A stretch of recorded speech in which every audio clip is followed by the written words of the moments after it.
another breakdown predictions video. This week it's for a really good card actually. Colby Covington versus Woodley. This is a fight a lot of people have been waiting for a long time, and a lot of other good fights on the card as well. But the first fight of the night here, Miguel Baeza versus Jeremiah Wells, excuse me. This is a short notice fight for Jeremiah Wells, but Baeza, he was supposed to fight Mickey Gall here. Wells is stepping in here, I think, like on a week's notice. And Baeza had a pretty awesome fight. His last fight, he got hurt badly against Matt Brown, but showed a lot of heart, survived, and then finished the fight in the second round. And if he dominates and wins here on Saturday, I could see him getting a bigger name next time out.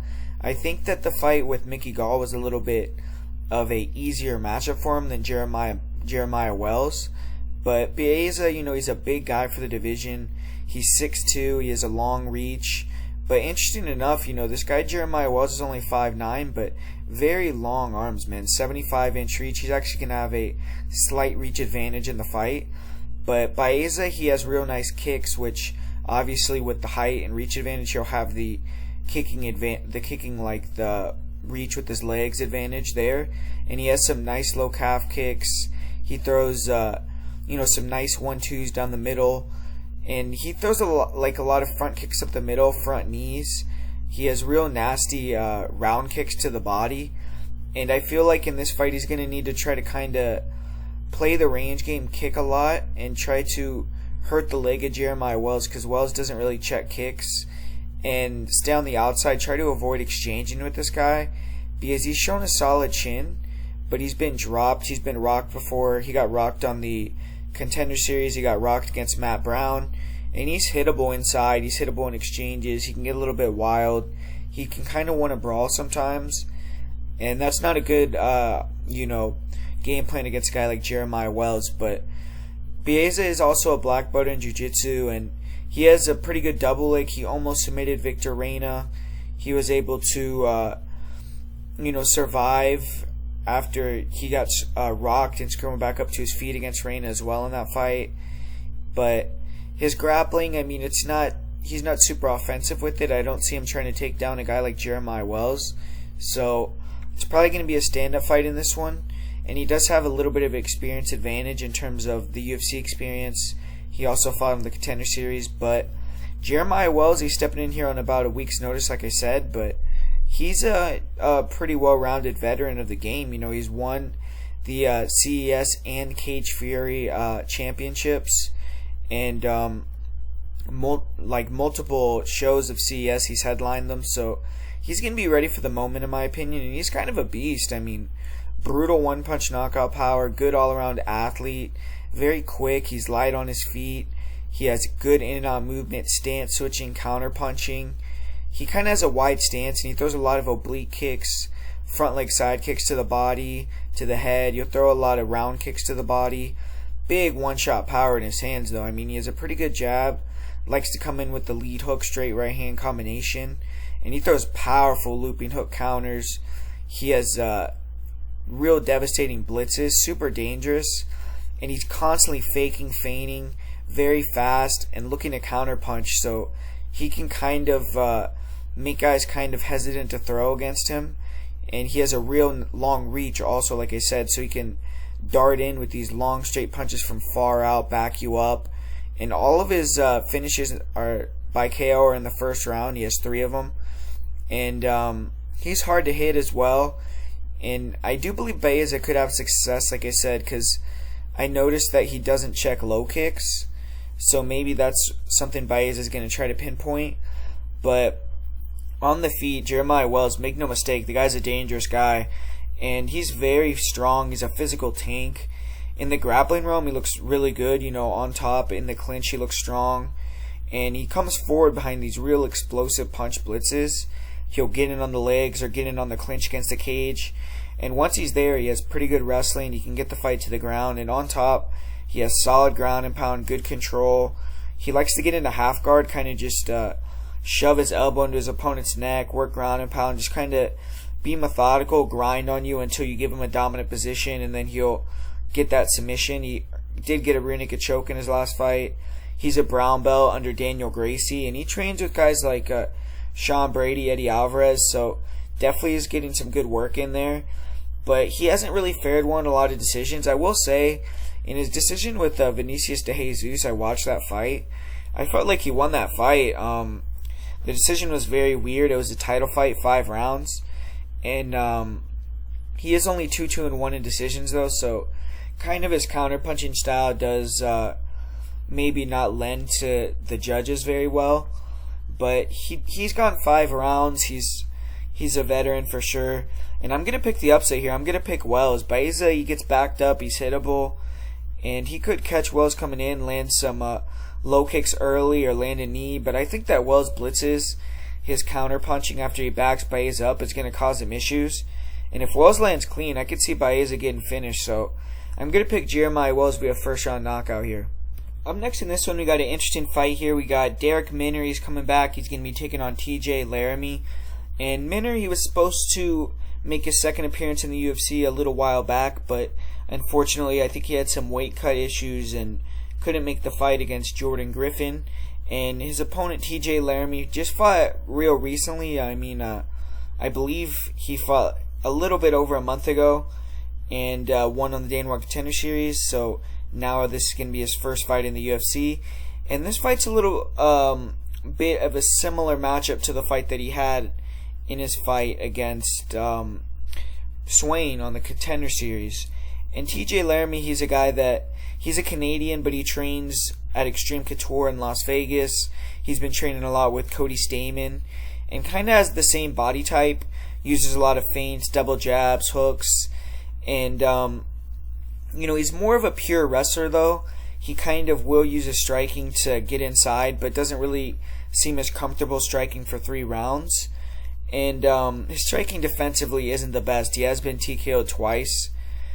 In this fight though, I do feel like on the feet he'll probably have the advantage. And Laramie's a good wrestler. He has good timing on double legs, heavy top pressure. Really does a good job of defending submissions, squares his hips well. Good ground and pound, and in his last fight we saw it again where he fought a guy that's real good off of their back and was able to control, pound him out, and got the finish in that one. He isn't a big submission guy, but he's fought some good jiu-jitsu guys, defended their submissions like I said. He's finished 9 of his 12 wins now, and he's fought 5 rounds. He has good cardio, he can grind, and that's not something you could really say about Darrick Minner. Darrick Minner is a guy that, he's extremely strong in that first round. He's an animal in that first round. I think almost all of his finishes, all of his wins are in round 1. He has 21 submissions, and that's just basically his style.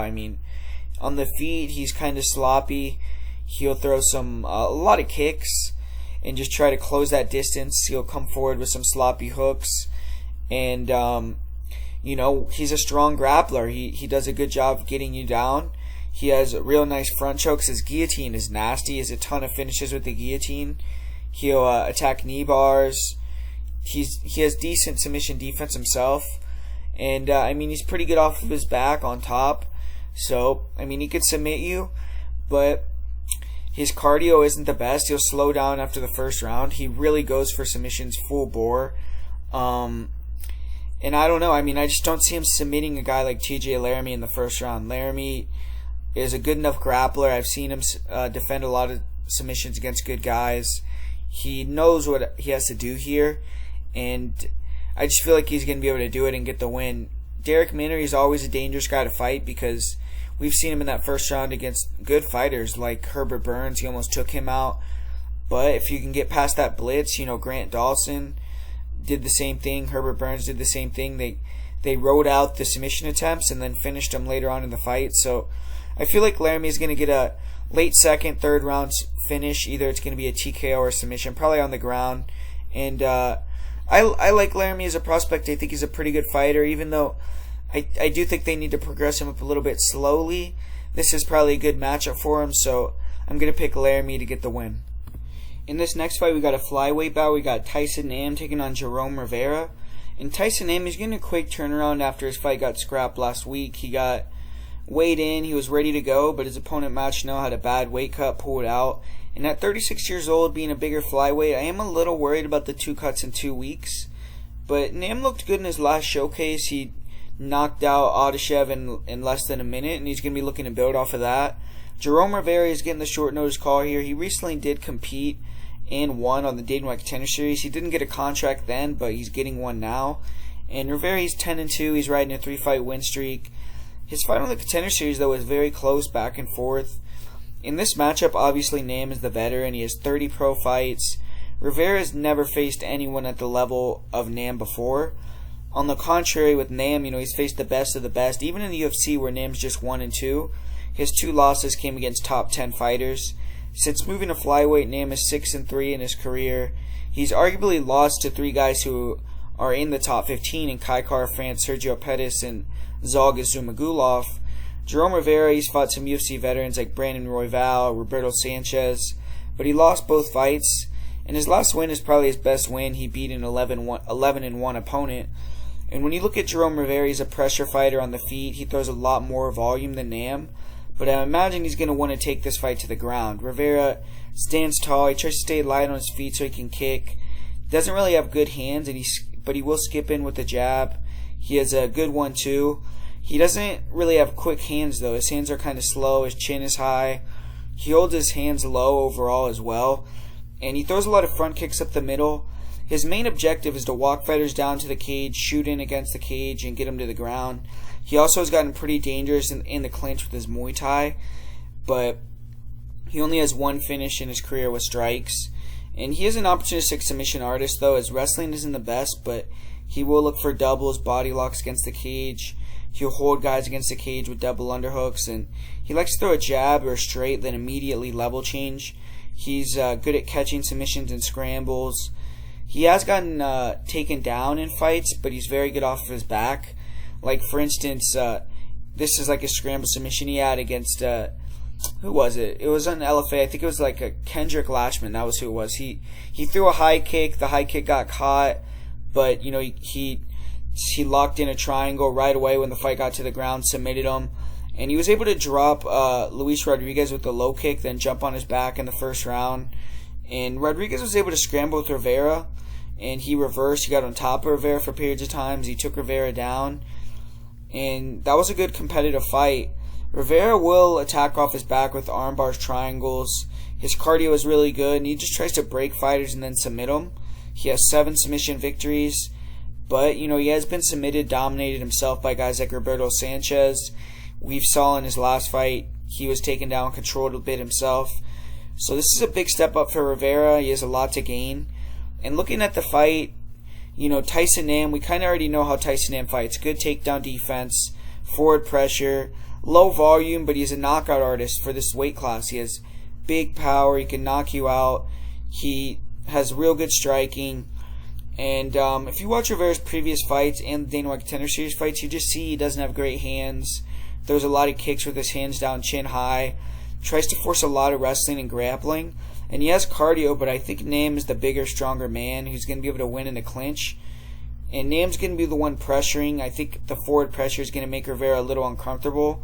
Maybe draw out some bad takedowns. And I think Nam's going to get the knockout. So, to me, Nam should be maybe a little bit of a bigger favorite than he is.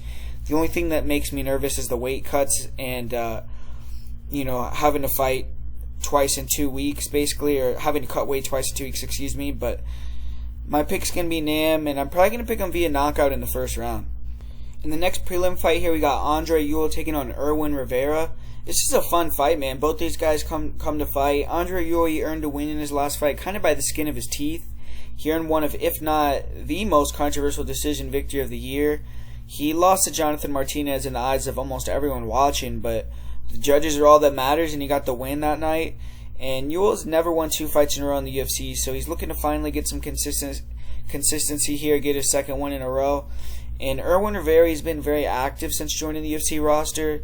He's already fought twice, and this is going to be his 3rd fight in 4 months. Rivera also earned a controversial split decision victory his last fight himself. He is the former Titan champion, and he's getting a big opportunity here to jump, into or around the top 20, top 25 if he can beat Andre Ewell. But Andre Ewell, he's an athletic guy. He's a slick southpaw. He has the same game plan every fight, basically. Stay long, touch with the jab, look for the 1-2. His straight left hand is a piston, very powerful. And he's always coiled, ready to spring. And he's good at changing the target, attacking the body with the jabs, with the 1-2s. He was ripping the body with powerful hooks in his last fight. He has a nice right hook. He'll throw some lead uppercuts, fast hands, and he'll throw punches and bunches inside. He holds his hands low. He wants you to throw at him so he can pull counter. And he's good at returning right away with punches after you hit him. He'll also have a 7-inch reach advantage in this fight, which is huge for someone with his style. Ewell will throw some nice front knees to the body. He even threw a couple of nice flying knees against Jonathan Martinez. But Ewell isn't a kicker really on the feet, predominantly a boxer. He is a little bit susceptible to low kicks, and he's definitely susceptible to that front kick to the body. Both Marlon Vera and Jonathan Martinez hurt and slowed him down badly with that. Ewell slowed down in the third round of almost all of his UFC fights, but he's super tough. He has a great chin. He's only been finished by strikes one time, but he's been hurt to the body in multiple fights, and not really an offensive grappler. He only has one takedown in the UFC, but he is decent. He's a purple belt in jiu-jitsu. He did get beat up a little bit in the clinch against Marlon Vera, and he's improving his takedown defense, though. He's not easy to take down. He has a nice sprawl, good front choke, and he has hit a couple guillotines and darces in his career. And when Ewell's taken down, he doesn't really have great get-ups, though. His guard isn't bad. He doesn't really attack much, but he can slow you down. It's hard to pass. And he hasn't spent much time on top in his UFC career, but he did show, some good submission defense against Chito Vera, survived a standing arm triangle, then rode out the position on the ground for a couple of minutes, and, was able to land some nice shots inside Chito's guard. But in both of Ewell's losses, he was finished on the ground. He's been in the UFC, and he's been submitted 3 times. He has questionable cardio, but in this matchup, he is the veteran. I'm sure he's going to be trying to improve all facets of his game. And he's going to be taking on another southpaw in Irwin Rivera, he's more of a quick, explosive guy, in and out movement. He tries to dart in, and he tries to come in with kicks or flying attacks, good low leg kicks, and he's a very good round kick to the body. His rear leg liver kick is really nasty, and he needs to be looking for those body shots early and often in this fight. He's good at setting up the kicks low, then going high with the kicks, and he loves to go airborne, man. Superman punches, flying kicks, flying knees. He'll throw some very wide hooks, uppercuts. He likes to feint, draw out a counter, and then throw these looping overhand lefts. And he'll throw some nice punches to the body. But, in this fight with Giga Chikadze, he really struggled to close that gap. He kept getting picked off. He got busted up. Even in his fight with Al Quasi, it was a close fight. And Irwin Rivera, though, he did improve his grappling in that fight. I gotta say, against Al Quasi, he did get taken down and grinded out a little bit, but he got some takedowns of his own. He was able to reverse, get on top at some points, and his grappling is definitely improving. Maybe he'll try to wrestle in this fight, but I kind of got to go with Andre Ewell in this one. It's a step down in competition for Ewell. I think it's a good matchup for him as well. Rivera's going to be at a big reach disadvantage. He's going to be trying to dart in against a guy with a longer reach that's trying to pull counter, and Rivera's going to need to try to find that liver kick. He's going to have to try to catch Ewell with his hands down or something with a big shot. Try to out-grapple him for 3 rounds. But to me, the more likely scenario is Ewell controls the range, distance, stays long, picks him apart, and kind of runs away with the decision. Ewell may get tired, and Rivera could come back in that 3rd round a little bit, but I think it's going to be a little too late. So I'm going to go with Ewell to win a decision 29-28. Up next here, we got an awesome fight. This is one of the best fights on the card, in my opinion. Journey Newson taking on Randy Costa. And Journey Newson, he had some wind taken out from under him after his last win. He brutally knocked out Domingo Pilarte in round 1, but the fight was changed to a no contest, and he got suspended 9 months, I believe, as well, and it was due to him testing positive for marijuana. But nonetheless, he'll be looking to build off that performance September 19th, and Randy Costa, he had a great performance his last time out. He went in there, he got a first-round knockout in Boston, in his hometown, and he hasn't fought in a little under a year, so I expect him to be improved. It's been 11 months since he's fought. He's a younger guy, he's 26, and he's still very green as a fighter, but in my opinion, he has a lot of potential. He made his UFC debut with less than 1 year pro experience, less than 3 minutes of cage time. His longest fight prior to his UFC debut was 1 minute and 11 seconds, and Costa's actually never won a fight that's gone past round 1, but he did go to American Top Team for this fight. He's been training as well at Tampa Gracie, I believe, South, with Billy Quarantillo and those guys over there. So he's getting some good training in. And Journey Newson, he's one of the smallest bantamweights on the roster, but definitely packs a punch. He's training out of Oregon, and he's 5'5", so almost all his opponents tower over him, but he's still 9-2, and he's awkward on the feet. He's dangerous. He holds his hands low, but he's very quick. He moves around a lot. He has one-punch knockout power. He's pretty basic. He only throws a few attacks, but he chops your legs with low kicks. He has a good lead left hook. He throws some nice front leg side kicks. But his most dangerous weapon is that right hand. He sets it up well. He's always looking to shoot the straight or the overhand right. He'll dart into range with the right hook. And it's a counter style. It's fairly low output, but it's effective. Catches a lot of guys and knocks them out, and he makes a lot of fighters hesitant to throw. Newson at times can blitz in wild, run into things. We saw him do that and get dropped against Ricardo Ramos with a spinning back elbow. But he has an excellent chin. He has good heart. He doesn't go away easily. Good head movement. He's a hard guy to hit. He's only been finished one time by strikes in 2016. And Newson got another first-round knockout in his last fight, even though it isn't officially on his record. With that one, he's 4 knockouts. He's knocked out 4 of his last 6 opponents. And he's also a solid grappler. He's short, compact. He's hard to take down, even harder to hold down. And he has a really nice guillotine used to counter takedowns. He was able to get close in that guillotine against Ricardo Ramos. And he showed great scrambling ability, submission defense in that fight. Ramos, he's a legit black belt. He had Newson's back, and Newson was able to quickly scramble to top position. And off of his back, his guard is pretty hard to pass. His offensive wrestling isn't bad either. Newson has good level changes. He finishes doubles well. He really likes the single leg. He'll use it to drive to the fence and chain wrestle. And once he's on top, he has good control. He floats well. Isn't a big ground and pound or jiu-jitsu threat, but he can ride you out, get a decision. And he has 3 career submissions. He's never been submitted himself. His cardio is solid.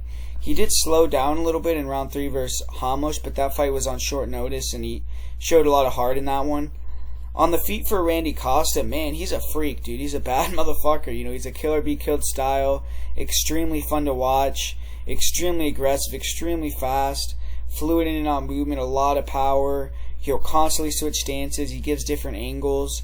Kind of an odd striking style. It's hard to read, hard to time. He has a really snappy jab. He'll double, triple up on it. He starts combinations with that jab really well. He'll throw a jab hook, jab overhand, double jab right hook to a head kick. He'll throw a double jab uppercut right hooks. Really nice lead and pull counter straights from both stances. He'll look to land check left hooks going backwards. And decent head movement. He'll slip and rip. He'll counter in combination. And he's always looking to throw head kicks. Mid-combination, after combinations, before combinations. Very nice kicks. He'll throw some nice round kicks, front kicks to the body. He'll throw really nasty low kicks. He has really nice question mark kicks. He'll work the body against the fence, and he's finished fights with body shots before. And in his last fight, man, he looked great. He was landing a straight right hand like a piston. He looked super fast, explosive. He just blew Boston Salmon out the water. And you can just see truly how dangerous he is inside. He'll throw head kicks, flying knees out of nowhere. And that same craziness does leave Costa open himself. He can get a little bit spastic. He did get tagged up in the pocket against Brandon Davis. He was throwing a lot of wide shots, and his kicks were a little too close range. And he landed some absolute bombs on Davis, though, and Davis was still there, which I'm not sure he was used to. Like I said, prior to that, all his fights ended in the first round, and his fight after that ended in the first round as well.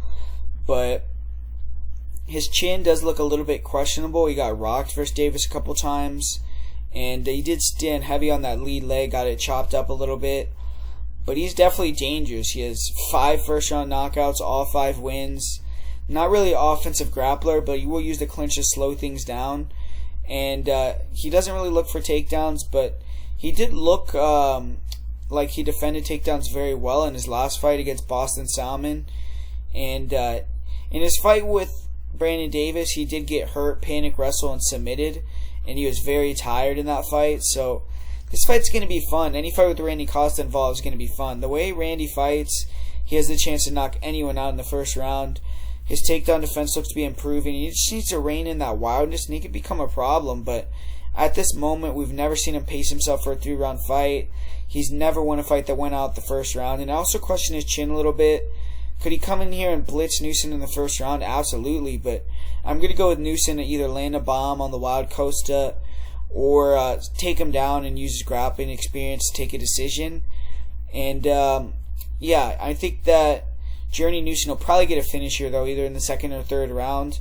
This fight should be awesome, though. I think Journey will, I feel like he'll work that low calf, get some takedowns. Randy will get tired, and then you'll take him out second or third. But Randy has a chance in that first round, and this is an awesome fight. The next fight here is a women's fight between Jessica Rose Clark and Sarah Alpar. And Jessie Rose, she's lost 2 fights in a row. She's kind of in danger of being cut if she loses again. And she hasn't won since January of 2018, so it's been a long time. And for Sarah Alpar, she's coming off a long layoff herself. She hasn't fought since her win on the Dana White Contender Series, which was a little over a year ago. But she has won 3 consecutive fights, 5 out of 6, and a good wrestler. She's a dog. Isn't really great on the feet, but Alpar will pressure well. She's super tough, and Alpar's also a southpaw. Throws some inside low kicks, outside low kicks. Alpar will look for that right hook, overhand left. She, her striking is very sloppy, rudimentary overall, though. She looks like she has some heavy hands, but a little bit wild. Alpar can throw combinations wildly from outside of range and just get tagged.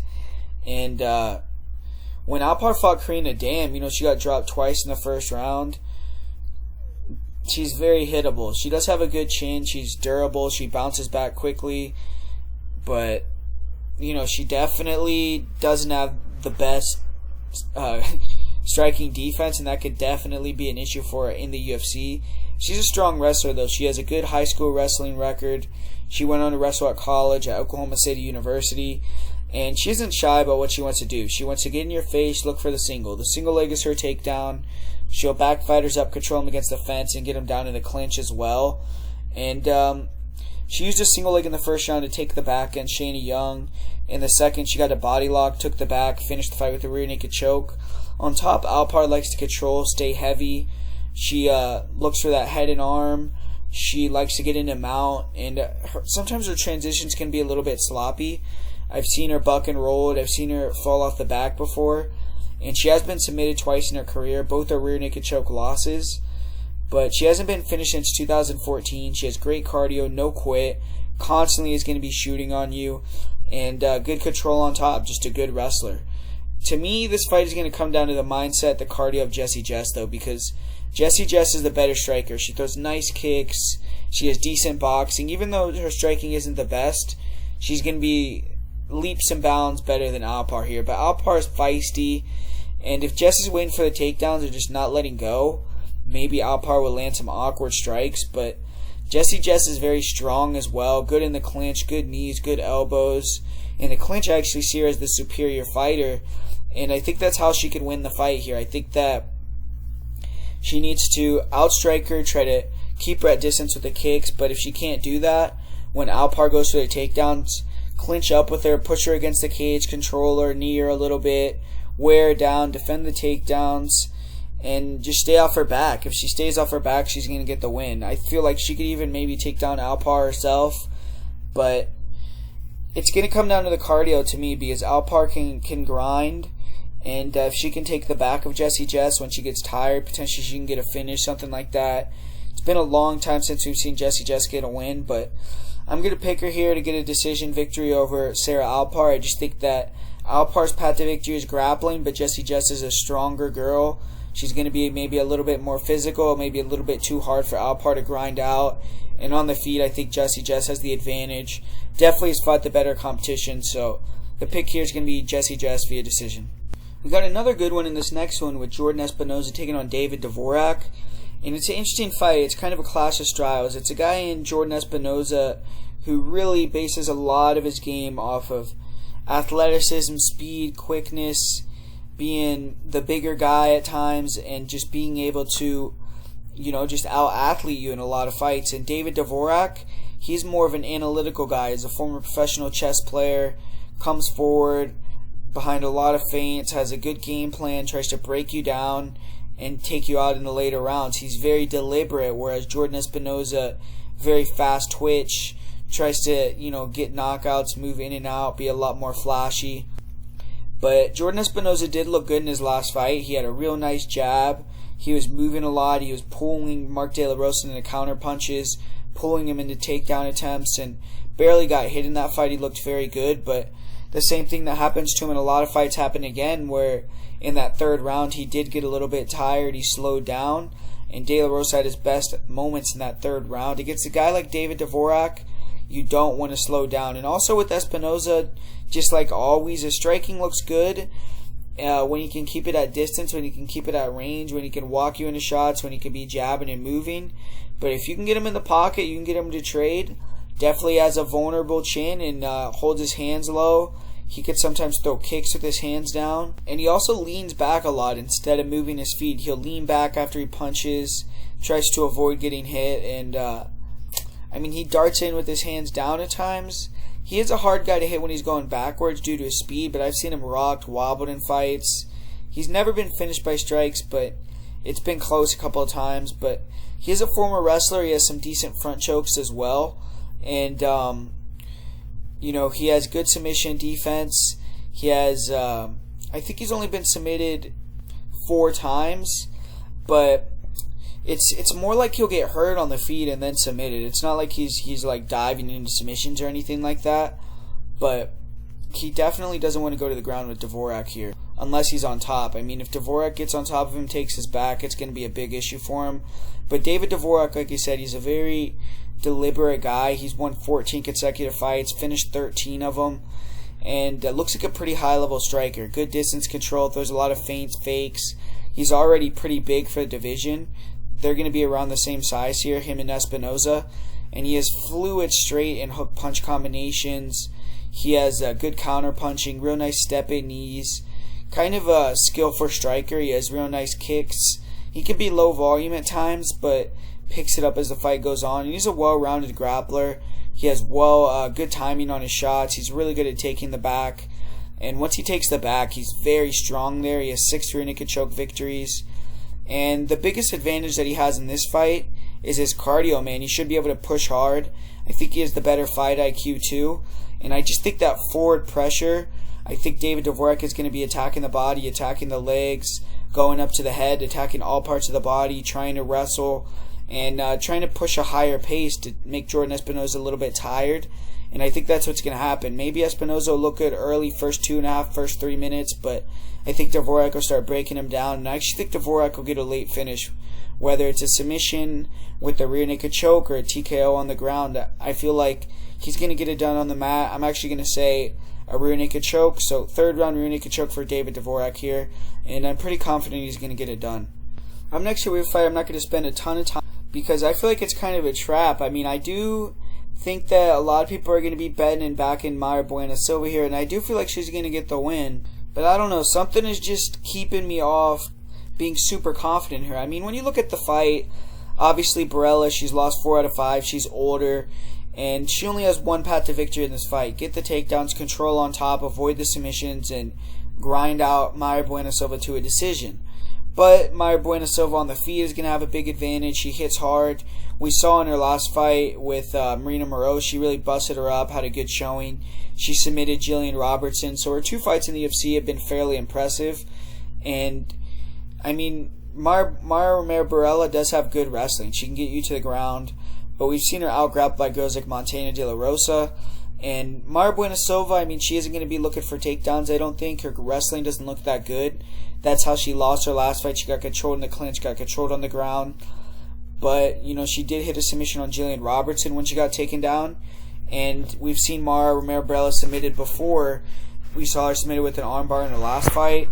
And she's been knocked out quite a few times as well. So I feel like Silva probably will be able to get it done inside the distance. But something is just making me feel a little bit weird about this fight, man. I wouldn't be super shocked if Borella holds her against the cage and takes her down for 3 rounds. But I can't pick Borella, man. I can't pick her again. I picked her against Courtney Casey.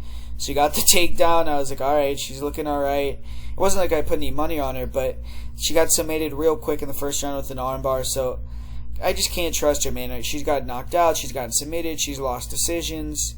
Silva is more dangerous. Borella only has one path to victory, so I'm going to pick Silva, probably a submission or a TKO, so inside the distance, maybe second or third round finish. In this next one, we got a fun fight, but I kind of feel like it's a little bit of a one-sided fight. It's Kevin Holland taking on Darren Stewart. Darren Stewart's obviously going to be the pretty big underdog here. Less experienced. He hasn't fought as good a guys either. He is coming in off a win. He defeated Maki Pitolo. He got his first submission victory in that fight, where that fight was kind of a war. He got rocked, but he rocked Maki a little bit. Maki went for a takedown, and he caught a guillotine choke. But previous to that, he had a bad performance where he lost a decision to Bartosz Fabinski 3 rounds. And Fabinski's 170-pounder. But Kevin Holland, on the contrary, he's been looking really good lately. Has a real good UFC record. His last 2 wins are probably the most impressive fights he's had in the UFC, where quick first-round finish over Anthony Hernandez. Followed that up with a dominant knockout, one-shot knockout of Joaquin Buckley in a really fun fight where his defense was amazing in that fight. He was moving a lot, barely getting hit. He let Buckley unload the clip, and then once Buckley got tired, he started stabbing that front kick to the body. He was talking to him. He ended up landing that perfect straight laser beam down the middle and knocked him out cold. And Holland, man, I mean, this guy, he's confident right now. He's fighting a lot back to back, which I like to see. Staying active, staying in camp. And for a guy like Holland, I think that's a good thing. I think it's something that is really going to benefit him, because I feel like he's a momentum, a confidence guy.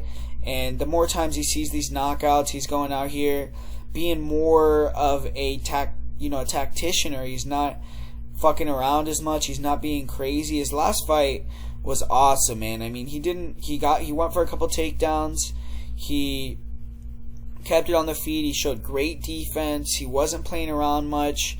And then he knocked the guy out cold. So it was a great performance. But with a guy like Darren Stewart, I mean, Darren Stewart's he's a wrestle boxer. He's pretty prototypical. He comes forward. He's a pretty good speed and movement himself, but he can be a little bit lumbering at times too. And he's going to be at a huge reach disadvantage, so he's going to have to try to get on the inside, jam, throw these hooks, throw uppercuts, and try to catch Kevin Holland with a big shot and knock him out, because I don't think he's going to want to take him down. I think Holland will be able to get back up to his feet, sweep, reverse, submit. So I feel like Holland's a better grappler overall. And Stewart, I just feel like is going to try to keep it on the feet, land a big shot, maybe get in the clinch, land one of those big signature knees, elbows that he has. But the issue with that is Holland has one of the best chins, man. He's never been finished by strikes. He's fought hitters like Thiago Santos, like Jeff Neal, and they haven't been able to hurt him. So I don't think that Darren Stewart is going to be able to knock him out here. And I don't see Darren Stewart taking him down, grinding him out. I don't see Darren Stewart out-voluming, out-techniquing him on the feet. I just think Kevin Holland's a little bit better than him everywhere. He's way longer. He's the better athlete. He's more in a rhythm right now. I do think that Stewart's going to have some size on him, so if they clinch up and Stewart really, really comes in great shape and wants to really push like a grappling against the cage, maybe Holland will get tired and he could sneak an elbow in and knock him out, but to me, I think the more likely scenario is Holland stays on the outside, picks apart Stewart with kicks and straights as he tries to get inside. Stewart maybe starts to get a little bit more desperate, get crazy close in distance, he gets hurt, and Holland gets a submission or gets another TKO knockout victory. So I think Holland will probably get the finish here against Darren Stewart. Stewart's a good fighter, but hasn't really beaten anyone great, and I feel like Holland is just a level above Stewart. So my pick is going to be Kevin Holland to get a finish here. Up next, we have a women's fight. Makenzie Dern returning, taking on Randa Markos. And Makenzie Dern, she's going to be looking to make it 2-0 in 2020. She got a win against Hannah Cifers earlier in the year. She actually was the first, I think it was the first leg lock finish in women's divisions history, all the divisions in the UFC. So she was able to get the first one. And she's now getting a step up in competition here. She's not facing Hannah Cifers anymore. She's facing a perennial top 15 fighter in Randa Markos. But the funny thing about it is I actually feel like Hannah Cifers is the more dangerous fighter of the two, even though Randa is the better fighter. Randa Markos, she's going to be looking to bounce back. She had a real lackluster performance against Amanda Ribas. She traveled to Brazil on that fight, and she lost 30-25 on a couple of scorecards. Really got thrashed. She's still a tough out for anyone, though, and she's never lost 2 fights in a row in the UFC, so she's going to be trying to make that, another win here. She lost her last time out. Usually she bounces back with the win, so she holds wins over girls that are really good as well, like Carla Esparza, Angela Hill, Tisha Torres. At 34 years old, the UFC seems kind of moved her into the role of a gatekeeper, and this is going to be the second time that she's trying to kind of quell the hype of a Brazilian here. But Makenzie Dern's going to be trying to make a name off of Randa Markos. And when you look at Makenzie Dern on the feet, I mean, she definitely is improving her striking a little bit. It still isn't that good. It's still developing. But she'll throw the jab, the lead hook. She has a decent 1-2.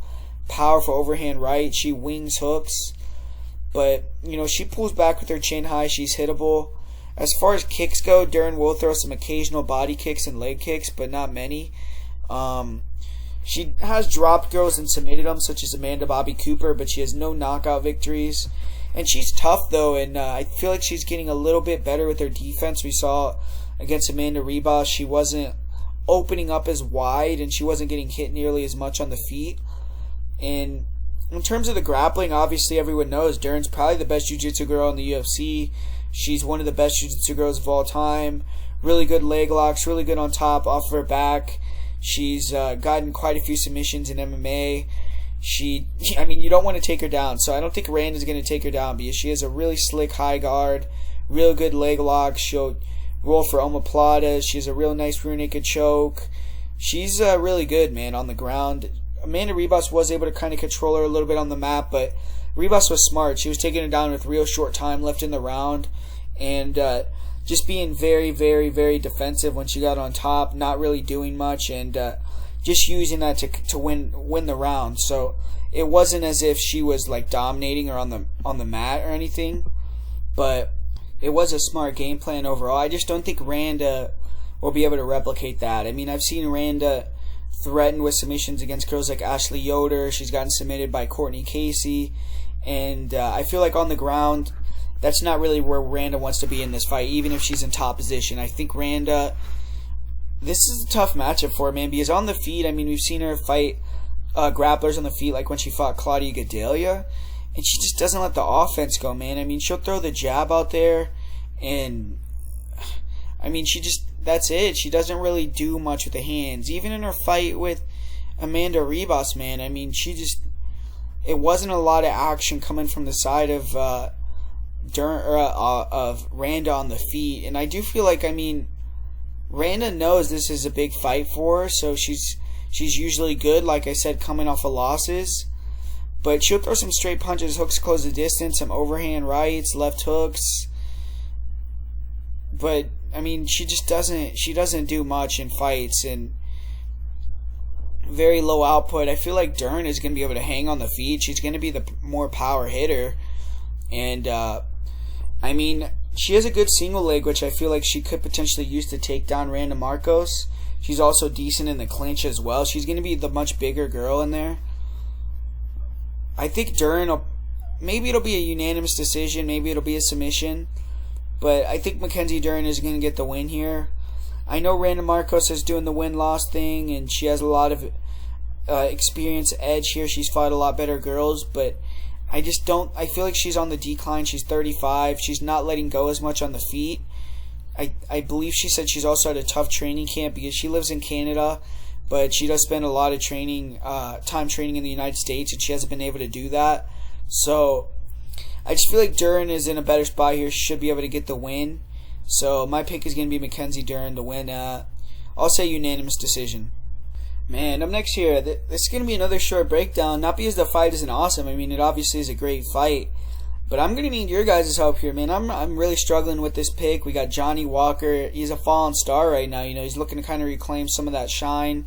After his first couple UFC performances, people were pronouncing him as a future UFC champion, but he's lost back-to-back fights, and a lot of people jumped off the train He's still an athletic specimen. He's extremely dangerous, but I haven't really liked a lot of what I've been hearing in terms of the lead up to this fight for him. He switched camps again. I mean, I think he's already trained at SBG Ireland in the past, but he was at TriStar and now he's back at SBG Ireland. And apparently they had to move this fight because he had COVID and, he actually had some symptoms where he wasn't feeling very well and he wasn't able to train for a long time. So it seems like he's had some complications entering this fight, but obviously everyone knows Johnny Walker, what he wants to do, man. He wants to get out there and blitz you in that first round with something crazy and knock you out. He has an 82-inch reach, and he uses a lot of feints, fakes, different looks. He has good head movement, and throws a lot of kicks, man. I mean, crazy kicks, oblique kicks, round kicks, spinning kicks, flying knees, axe kicks, jump knees, Superman punches. He throws everything at you, so you have to be very, very wary of him. He has 13 knockouts. And he's just very dangerous in the clinch as well. So Ryan Spann has to be careful in the clinch when, Walker, if he can get in that Muay Thai plum. We've seen him knock guys out there. And his grappling, though, in his last fight with Nikita Krylov looked pretty bad, man. I mean, he was getting taken down real easily. And early on, he did show a good sprawl, heavy hips against the cage, good base. But once he got taken down one time, it seemed like Krylov was able to take him down much easier after that. He kind of gassed out, got a little bit tired. And never really had any of those big explosive moments on the feet against Krylov, because Krylov just closed that distance immediately, grappled him up, put him in that clinch, took him down, and Walker didn't really have a big answer for it. There was one period of time where Walker did sweep, get on top, landing some big ground and pound, and looked like he almost finished the fight. So he's obviously always dangerous, but he got dominated for almost like the majority of that fight, almost every minute of it. And when you're looking at a guy like Ryan Spann is, on the feet in his last fight, he showed a lot of deficiencies, man. He really struggled. He's another long guy, though, 81.5-inch reach, 6'5", so 6'5" and 6'6" guy in there. These guys are going to be huge. But Spann throws a lot of straight punches, 1-2s, and that's really it. He doesn't really throw a lot else, so he's kind of basic, obvious on the feet, and he's a little bit hittable, and his chin is a little bit questionable. Both these guys have questionable chins, questionable defense on the feet, so they both could knock each other out, but Ryan Spann definitely is the better grappler here. I mean, we saw Spann in his last fight. He was able to hit a couple single legs on Sam Alvey. He got him in a standing arm triangle, almost choked him out, so he showed some good things there, and you could tell that Ryan Spann's grappling is improving. I mean, he lands some pretty nice body lock trips. He was able to put Nogueira in an arm triangle, almost submit him as well, took down Nogueira. Pretty good ground and pound. His guillotine is nasty. That's definitely the most dangerous part of his game. And even in the clinch when he fought like Devin Clark, he was able to control there, have some success there, and out-grapple Clark for periods of time, and Clark's a very good grappler. So just due to that, I'm going to pick Ryan Spann, man. I'm going to say Ryan Spann avoids that early blitz in the first round, closes that distance, gets him to the ground, gets Walker a little bit fatigued. I think fatigue is going to come fast for Walker in this fight because he's already had kind of a rough camp. So I'm going to say Spann's able to kind of ride him out for a 3-round decision, similar to the Krylov fight. But like I said, I want your guys' help on this one. Put down in the comments what you think is going to happen, who you think is going to win. Am I way off here? Because I really don't have a good read on this fight. I mean, I could say, maybe Walker will knock him out in the first round, but yeah, my pick right now is going to be Ryan Spann. Up next here, this is going to be kind of another quick breakdown because this is one of my most confident picks. I'm on Khamzat Chimaev here. And if you go back, you watch my first video where he fought John Phillips. I kind of pre-guessed all this where I said I feel like he's going to be, riding all the way to the top until he fights a high-level guy and could potentially be a UFC champion here because I really liked what I saw from Chimaev. I mean, how can you not like what you've seen from him so far? I do think the hype is a little bit annoying at this point, a little bit of, unwarranted hype. And if he goes in there and fights Damian Maia, maybe he could be in for maybe a rude awakening. That's a very interesting fight. But in this fight with GM3, man, I mean, I know GM3, he's, a good submission artist. He has, I believe, tied for the most submissions in the history of the middleweight division. But for him to submit a guy like Chimaev, I just see that very unlikely, especially submitting him off his back, because I don't think he's going to sweep him. I don't think he's going to take him down and get on top. So for him to catch a submission off of his back, for me, is extremely unlikely here. On the feet, I mean, I favor Chimaev as well. I know that a lot of people think, like, oh, Chimaev maybe isn't a good striker. But, I mean, to me, he's 6'2", he's long, he's rangy. He has a good jab, good low kicks. Closes distance with real tight 1-2s. Nice 1-2 left-right, nice 1-2 right uppercut combination, 1-2 right hook combination. He dropped Ikram Alisgraf with a jab and then knocked him out with a beautiful slip uppercut.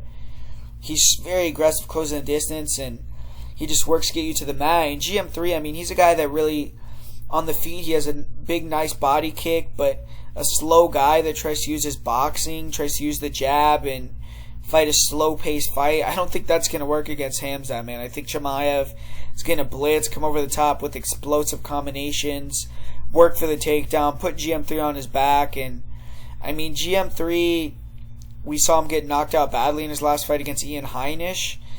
And, I mean, off of his back, like you said, he's crafty. You know, and he could maybe, I mean, I think he has 22 submissions in his 31 wins, so maybe he could find another submission, but I just find that extremely unlikely. I think Chimaev is going to either knock him out in the first round on the feet, or knock him out in the second round on the feet, or TKO him in the second round on the ground, or TKO him in the second round on the feet. I mean, I think it's going to be a knock. I don't think he's going to submit Meerschaert, but I'd be surprised if Meerschaert made it 3 rounds, man. I mean, stranger things have happened. Maybe he'll land that big liver kick to the body, drop him, snatch up his neck, and submit him. Maybe he'll land a big shot like he did against Darren, win, drop him and submit him. But I got Chimaev all day here. I think he's going to get a finish, and I think he's going to get another win. And up next here, we got a real interesting fight, man. We got Donald Cerrone, Nico Price. And, man, I mean, Nico Price in his last match, he lost the fight, but it was a spirited effort against Vicente Luque. He looked pretty good for 2 rounds. I mean, I think a lot of people kind of blow that out of proportion. I mean, I rewatched that fight, and some people say they thought Nico Price was winning the fight. I think even a couple judges had him winning the fight. But, I mean, I thought Luque won the first and the second round, and the third round he almost knocked him out cold before the ref stopped the fight with the doctor stoppage. But, man, make no mistake about it. Price is still a bad motherfucker, and he's getting the fight of his life here. He has to be jazzed up here, ready to go. He's fighting a legend in Donald Cerrone. And Cowboy Cerrone, you know, he's trying to fight off Father Time a couple more times before he rides off into the sunset. And he's lost 4 consecutive fights. A lot of people are saying he's done. But, I mean, in those 4 fights, if you look at him, he got finished by arguably 3 of the top 5 lightweights in the world, and Tony Ferguson, Justin Gaethje, and Conor McGregor. And then his last fight was much more competitive, but lost a decision to Anthony Pettis in that one. His last 2 fights have been at welterweight, but it's been against lightweights, so this is going to be the first time in a while that he's fought a big welterweight. And looking at the fight, I mean, I think everyone would agree. If you look at it just in a vacuum, like who has better striking? Donald Cerrone. Who has better grappling? Donald Cerrone. Who's better in the clinch? Donald Cerrone. Who has more experience? Donald Cerrone. Who has a better UFC record, UFC tenure? Donald Cerrone. I mean, everything, if you want to look at it on paper, he's better at. Besides, if you look at, you know, the durability and the age factor and the damage that he's taken. So there's only one real thing with this fight. It's, do you think Nico Price is going to be able to blitz forward and knock him out? And obviously, you know, the same thing we say in every Cowboy fight, he's a slow starter. So Nico Price, he could come in with a dangerous blitz early the first round, take him out, and get a first round finish, make it look easy, and have a guy like Donald Cerrone on his record. But if the Donald Cerrone shows up that shows up to fight, that comes out there and goes to war, then it's going to be a much harder fight, and we'll see what happens in that type of fight. But when you're just looking at the fight, looking at the 2 guys, I mean, Nico Price, on the feet, to me, he's a little bit like basic, man. Very rudimentary. He doesn't throw a lot of fakes and feints. He isn't really like a forward pressure guy. He doesn't stay in your face. He's not a great boxer. He's not a great kicker. But he's super long. Kind of has a weird, awkward frame. Long arms. 1-punch knockout power. He's durable. He could take a shot. Willing to take a shot to give a shot. And he's explosive with these blitzes. So he'll come forward, wild, knock you out, hurt you. But other than that, I mean, I feel like if Cerrone can get, you know, his his game going. Like, attack the legs, start attacking the body, catch Niko Price as he's coming inside. I think he could quell a lot of what Niko Price brings, because at range, Niko doesn't have anything for Cowboy, man. Cowboy's going to be better at range, much better with the kicks, with the combinations. He puts strikes together a lot better. So, I mean, this is going to be a battle of range, really. In my opinion, I mean, it's going to be Cerrone trying to catch him as he's coming in, keep him at his range, at the Muay Thai range, the kicking range, throw a lot of leg kicks, in my opinion, try to slow Niko down. And Niko's going to be trying to blitz in, not stay at that kicking range, jam the distance, and, you know, catch Donald Cerrone as he's moving backwards, because we always know Donald Cerrone struggles with pressure. We don't know if he can take a shot anymore, and Niko Price is one of the hardest hitting guys. With the grappling, though, man, I mean, I gotta favor Donald again. I mean, I feel like he has real nice level changes, really good single leg, good double leg, good timing. And if he can duck under, get a takedown, I feel like he's going to be able to dominate Niko Price in top position. Niko Price, it's like, to me, man, he's just an opportunistic finish guy. Super athletic, long, rangy, blitzes, so he's dangerous. He could finish you, but I don't know. I mean, just looking at this fight, I just favor Donald, man. I think that he's going to come in here turned on. He feasts on these type of guys, these lower level guys. Not lower level, but like, I don't know if he's ever lost to a non-top 15 guy in his whole entire career. And he usually finishes these guys and looks incredible. Like when he fought Ali Quina, Alexander Hernandez, when he fought Mike Perry. You know, those level of guys where Niko Price is kind of a similar level. He kind of can eat those guys up, but man, I mean, it's hard to pick Cowboy for me because of the way that he's been looking lately, the durability. I do feel like he won his last fight, though, and that was a good fight with him versus Pettis.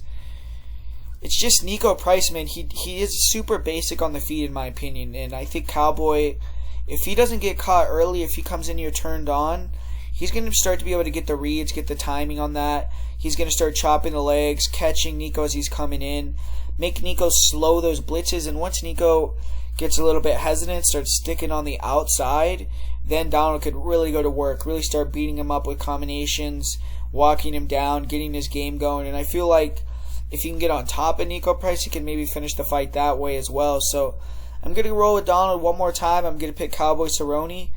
But if he loses this fight, man, loses 5 in a row, I mean, could be time to pack it in for him. But I'm going to go with Cowboy Cerrone this one last time. And I just think he's better all around. I think he's going to get the win here. And up next here, man, we got the main event, a fight that a lot of people have been looking forward to for a long time. These guys have been talking shit forever, man. Colby Covington, Tyron Woodley.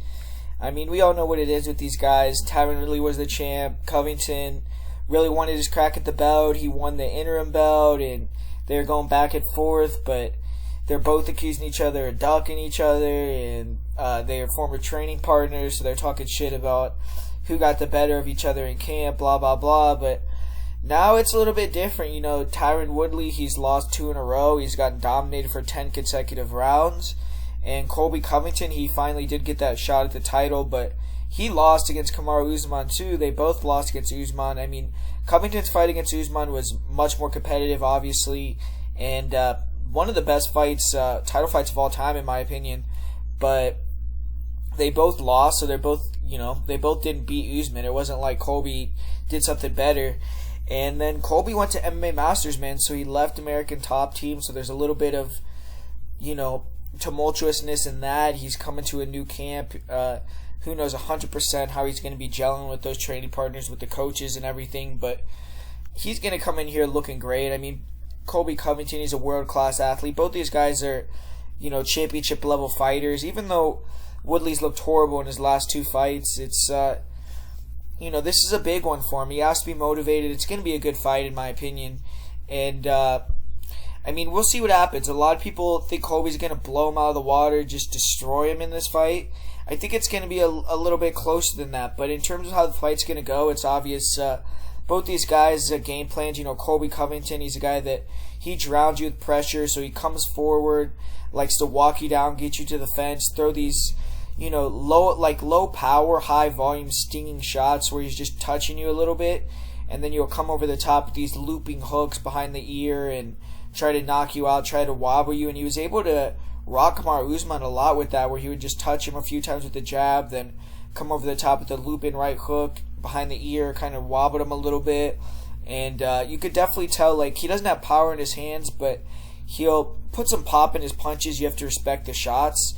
And then once he gets the striking going, you'll start level changing, pushing you against the cage, taking you down. And Colby's a little bit different than Usman in terms of how he works his wrestling game, because Usman's a guy that likes to wrestle you, hug you tight, stay connected, hold you against the cage, hold you on the ground, not let you get back to the feet and control you, right? Colby is a little different. Colby likes to take you down, beat you up, and then, if you want to get back up to your feet, he'll almost let you get back up to your feet. He'll land shots as you try to stand back up, and he's just super confident that he's going to be able to mat return you, take you back down, and he knows that you constantly getting back up is going to wear on your gas tank, so that's more his style. It's more of a fluid style than a stop and stall style. More fun style to watch, and obviously that's what he's going to be trying to do in this fight. He's going to be trying to stay in Woodley's face, close that distance so Woodley can't come in with those explosive blitzes, jab him up, touch him with some shots, kick his legs, and look for those hooks over the top, and then try to level change, control him against the cage, slow the pace of the fight, make it ugly. But Woodley, man, Woodley obviously is a guy that's an elite wrestler, super explosive, one of the best knockout artists of all time, fast twitch, very fast, and this guy has one-punch knockout power with both hands. But recently he just hasn't let his hands go. He's just gotten backed up to the fence, not really done much, not gotten off, and it's been a little bit hard to watch, man. Not fun to watch if you're a Woodley fan, just what he's been doing. But, in the past he's shown real brutal leg kicks, and I feel like he needs to try to throw low kicks in this fight and try to come forward with like 1-2 blitz leg kick combinations and try to back Colby up.